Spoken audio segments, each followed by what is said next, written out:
When you, oh. Oh. Daddy caught it. That's an out. Yeah. I don't want them to go through what I had to go through, but you do have to face adversity. Everybody has to at one point. Hey, and lasers, Brookie. Ready?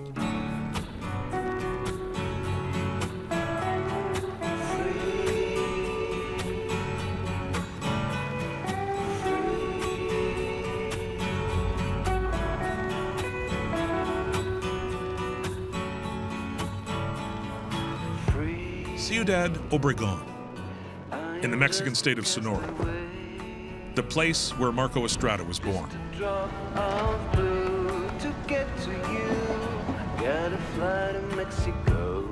As a small boy, he loved it there. Life was simple, the surroundings familiar. He even got to run a little bit wild.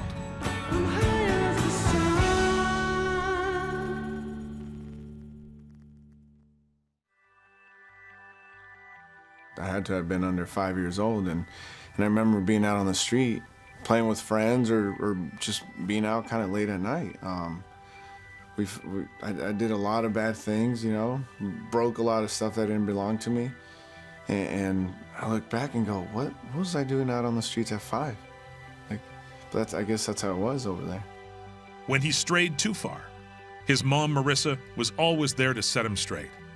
His mother was feisty. Now, as you see Marco quiet and, you know, she's a straight from the hip shooter. If, you know, if she saw that you were going on the wrong path, she had no qualms letting you know. Back then, holy moly, you know, she just, you know, you wouldn't want to get into it with her. Marco's biological father was never in the picture. From the beginning, he and his mom were a team of two. I was young and naive, and I believed, and so I fell in love, and I don't know if he did or not, but as soon as he knew about the pregnancy, it's like, that was it. That was it. For me, I don't have a dad. It's my mom was both, and for that guy himself, I don't need to ever know who he is or even care to meet him. When he was younger, he will ask that what is his dad or what. I didn't want to tell him how things went, and I didn't want him to have this in his heart, you know. I didn't want him to feel bad or grow up like that, yeah. So I decided not to talk about it, and we never did. She did exactly what she had to do to provide a good life for me. So, you know, you don't need a dad to be there. Would have been nice to have one, but I don't know what it is like to have one, so it really doesn't matter. I know what I know from her.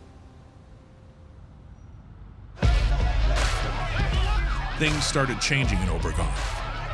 The cartels, the drug gangs, moved in and took over.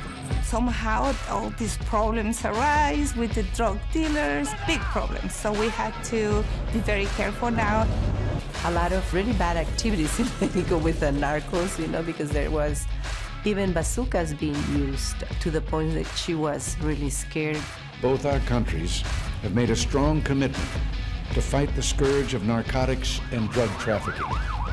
This battle continues.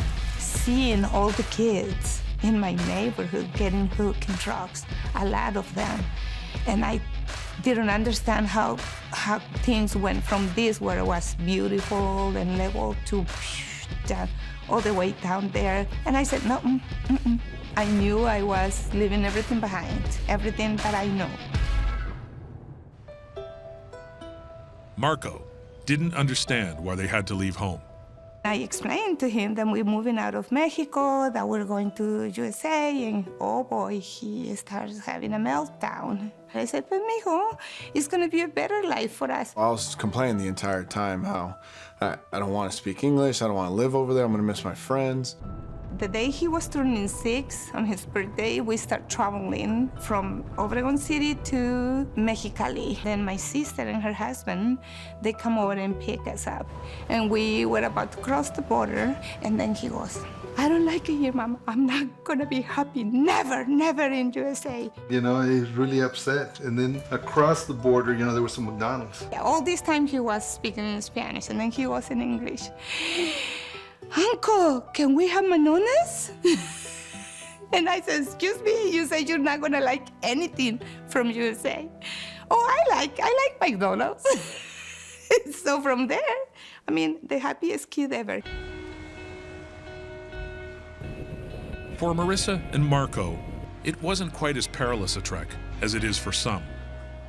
No river to cross, no wall to climb. She had a passport, and she had a safe haven. The modest home of her sister Norma and brother-in-law Carlos Mejia in Silmar, a San Fernando Valley suburb of greater Los Angeles. Came here, set roots, and at one time I think we had about 11 people living in a 2-bedroom home. Yes. In things, but you know, you make things work. Marissa could not legally work in the United States, but to survive, she knew she must. Her sister Norma laid the groundwork. Prior to my sister coming to the States, I found a job taking care of twins. She didn't need to work, but she did it in order to get me in. So she worked for this family a couple of months, and they love her. And then she come out with, oh, I'm sorry, I have to quit. So she said, but I have someone for you. And so it's how I got in the business. Life in this new country wasn't easy. Marissa's days were long, and they struggled to get by. Going to school with holes in my shoes. I remember looking down sometimes and being able to see my sock because we couldn't afford anything else, so I'd have to wear those that year. Marissa worked really long hours for him to be able to have his baseball season and his gloves and his bat or whatever is it that he needed, uniforms, you name it. She was working really hard to be able to support him and her. Coming from a baseball family, it only made sense that Marco would be introduced to the game. Marco's grandmother is a big fan of the sport. I think that Marco got his baseball from her. He played baseball the first year from 6 to 7, and he didn't like it. He got beat up a lot with the balls. Kids are young at that age. It's the first year you're actually pitching. And, you know, I was getting hit because kids couldn't really control baseball then, I guess. So I told my mom that I'm done with this. This isn't fun. Every other game I'm getting hit. Like, what's the point of this? He didn't like it, so he quit baseball. And he was pretty sure that he's not gonna play never again. And I hate baseball, I'm not gonna play baseball never again. And I said, well, I can let you be off the hook for a year. I told him it's about time for you to go do something. And you're not just sitting at home doing nothing. That is not gonna happen. I was like, you know what, I'm gonna give baseball another try. I think playing with my cousins every day got me better, and next thing I know, I was pretty good at it. The drug wars of Sonora were a distant memory. But soon enough, Marissa and Marco Estrada would find that Silmar wasn't exactly the land of milk and honey. Around the high school, you know, you had like multiple gangs, you know, so you could very easily get sucked into that life. I didn't want him just having, you know, time outside on the street playing, whatever. He did when I was around. Don't get me wrong, he's Mexican. I am going to let him play outside. But it's just, you know, under supervision or something like that, but not on his own. He already saw some of his friends go in the wrong direction and not play baseball anymore, and drinking, ditching school, not doing good, getting shot at. That wasn't what he wanted for himself or to be around. And so he kind of distanced himself from that.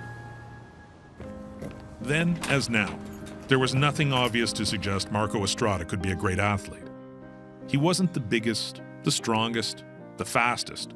He didn't have a cannon arm or natural power. At Silmar High School, the baseball coach didn't see his potential. We never thought that he will get a chance, period. As a matter of fact, he wasn't even a pitcher, he was an infielder. First year went by, I think second year, and he wasn't getting the opportunity.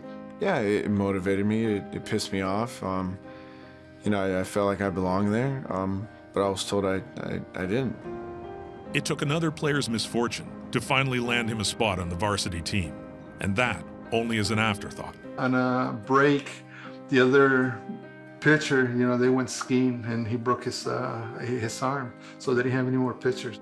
Next thing I know, the coach comes up to me and says, "Hey, listen, you throw the ball pretty well from third base. Let's, you want to give it a shot?" I might as well if it's what's going to get me on the field. They had no choice but to go ahead pitch him because he had become at the time, you know, their starting pitcher, premier. So when the other pitcher, and one of the top pitchers in the city also. At that time, yeah. Attitude-wise, he was a bulldog on the mound. And you could see it his senior year when he started to take off.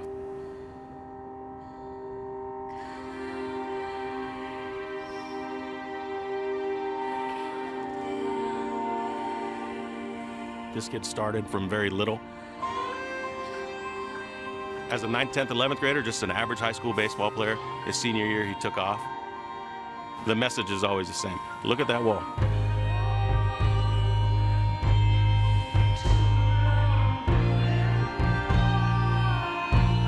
I use him as an example all the time. Marco Estrada. His name's up there because of what he's accomplished. Who's to say that can't be you?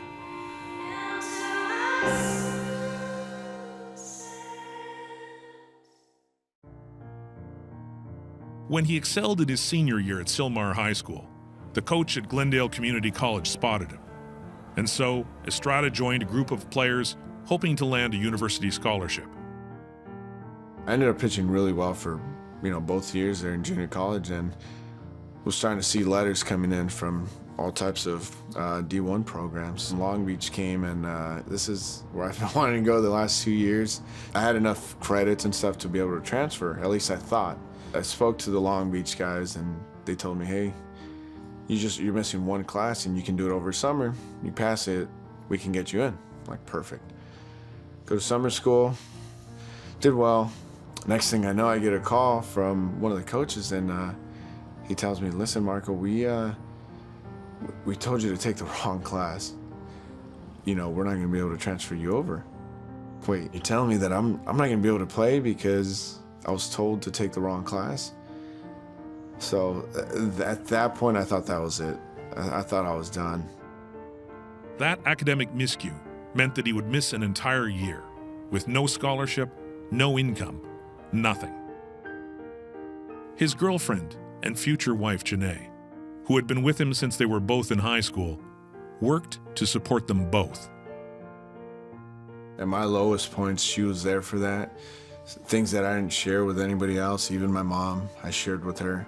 I worked during that time, so I guess the sacrifice, we both had to make, obviously.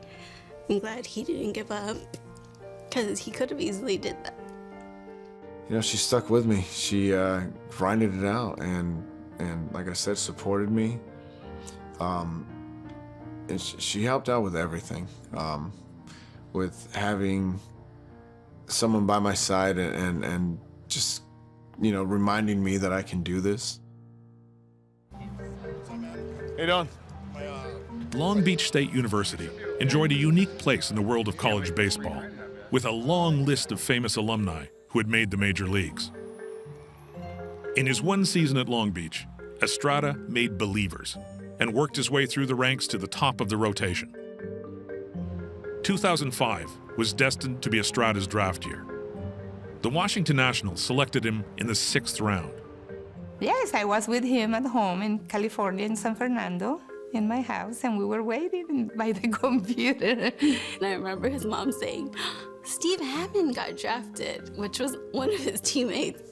And Marco was like, "What? Hammond went first? Where am I then?" One of our relievers get drafted in the 6th round. I'm so happy for him, but where the heck am I? I had a pretty good year for these guys.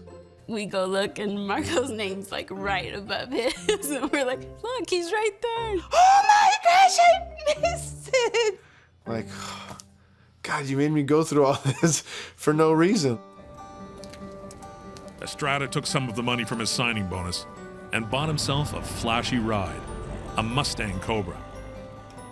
It was the first time I had any money in my account, or I didn't even have an account, so I opened one up, put the money in there. I've been a huge fan of cars since I can remember. This is the 675. It's one of the newest McLarens out there. Man, this is awesome. He likes his cars, yes. Yes, he does. Yes, he does. Well, that, that's one of the first thing he did when he came back and went around the high school, honking on the horn, so his high school coach could see him and said, "Hey, look at me now, I don't like to show off, but I wanted to show that off. I just wanted to show people how, all this stuff that I've been through. I finally was able to afford something like this.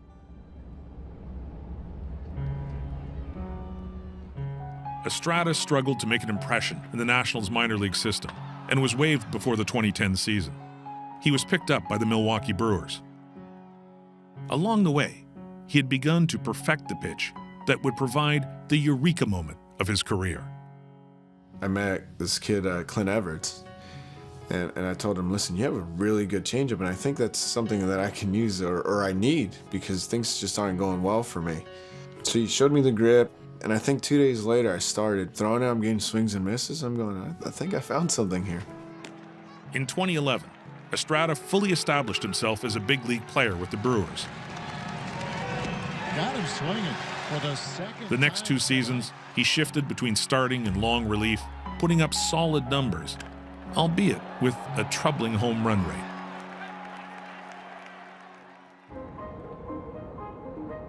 And we have some breaking news now. The Toronto Blue Jays have made a big move sending longtime J. Adam Lind to the Brewers in exchange for swingman Marco Estrada. Well, the more I think about this deal, the less I like it. Estrada gives up a lot of home runs. To me, that is freaking ridiculous. The day I got traded for Adam Lind, people basically wanted to kill me. It was that bad. It really was. It was so many negative things being said. And, Adam Lind had been there for a long time, so that was their guy. He calls me and he's like, hey. And I'm like, yes. He's like, we got traded. And I was like, okay, where? And he's like, Toronto. And I'm like, shut up. Like, oh dear God, Toronto, Canada? What does that mean?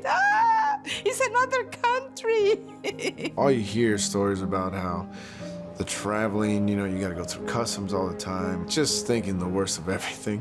Once I got there, it's, how did I explain it? I've never been a part of a team where everybody makes everybody feel like they're the best players in the world. And I think that's why I'm where I'm at now, was because of that.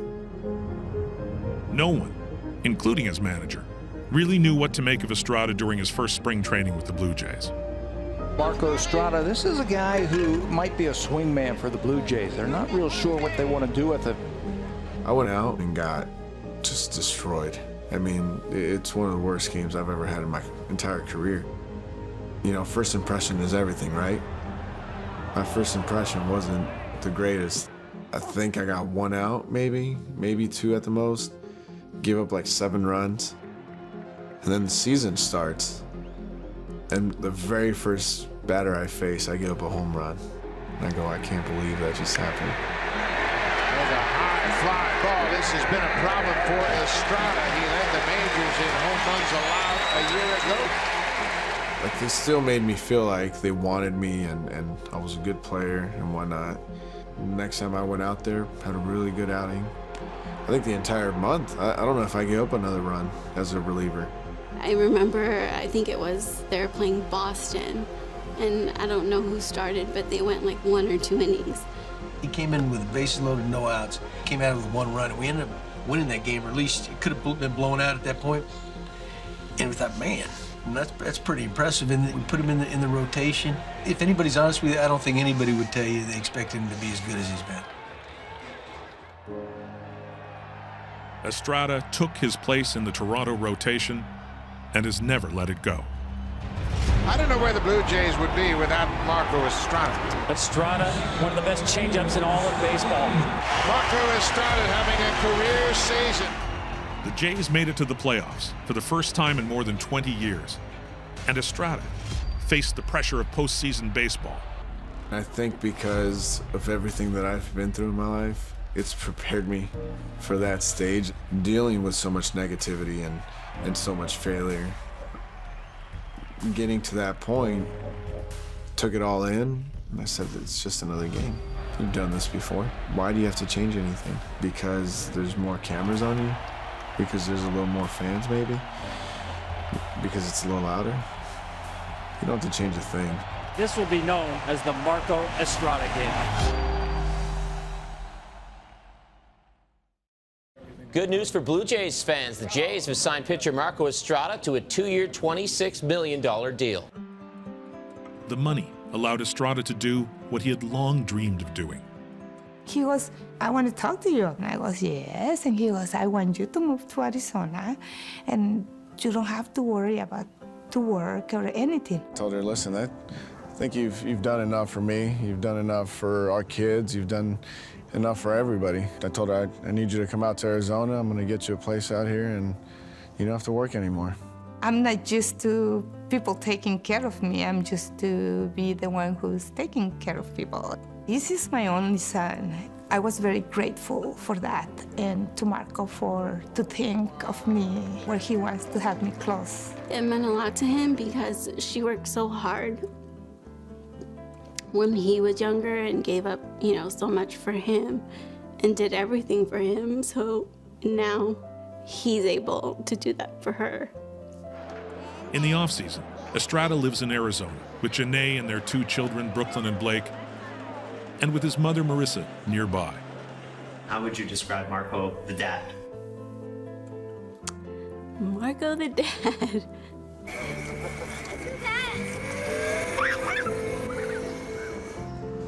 Oh, there you go. He's always there for them. Ah!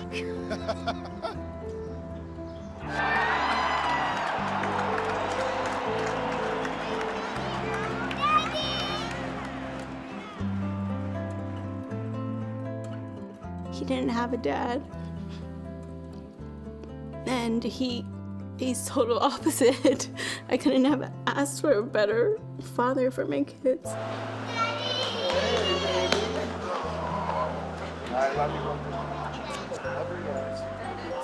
I am proud of him. I am proud that he loves his children so much. At the beginning of their journey, they could never have imagined that this was their destination. As the crow flies, it's not so far from Phoenix to Obregón. But the road traveled by Marissa Estrada, by Marco Estrada, cannot be measured only in miles. There's a lot to say about her. She's the strongest person I know, to be able to raise a kid on your own. Obviously, she had help from aunt and uncle and my grandma and stuff, but, what she's done for me means the world. She's special, that's the best way to put it. He was the underdog growing up. Everything was against him, a single mom, no father around. He came from behind.